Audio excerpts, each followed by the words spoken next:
This daycare east of Highway 59 in East St. Paul was built in 2024. Walk up to the windows and you'll see cubbies for kids' jackets sitting empty and boxes full of toys that no one's used. There are 600 children on a waiting list for this daycare, but only room for 74 of them. The daycare operator wants to get inside. And we just really hope that people can come together to get this going as quick as possible, because it is such a tragedy for the community here that we don't have the extra spaces. The holdup at the daycare is in this building, where the NDP government says funding's frozen while it figures out who owns the daycare land. Right now, there is some uncertainty or some lack of clarity for the province about who owns that land.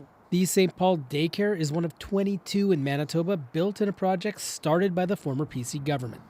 The daycare sits on a former golf course called The Meadows. Peguis First Nation Real Estate Trust purchased this land in 2021 and then transferred most of it in 2024 to Winnipeg developer Andrew Marquis, who used to advise the trust. The deal between Marquis and the trust calls for the real estate trust to continue owning the daycare, but the NDP government isn't satisfied. The agreement was with Peguis First Nation Real Estate Trust.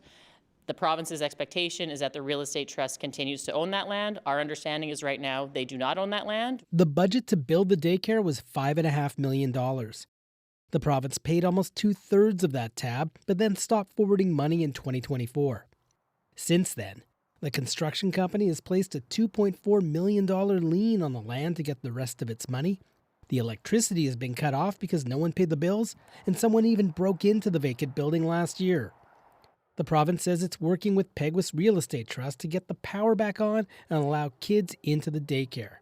The operator hopes that happens sooner rather than later. We've had staff members working tirelessly for over a year to make sure that we're ready when the time comes, and they remain excited and motivated to provide more daycare places for people in the community.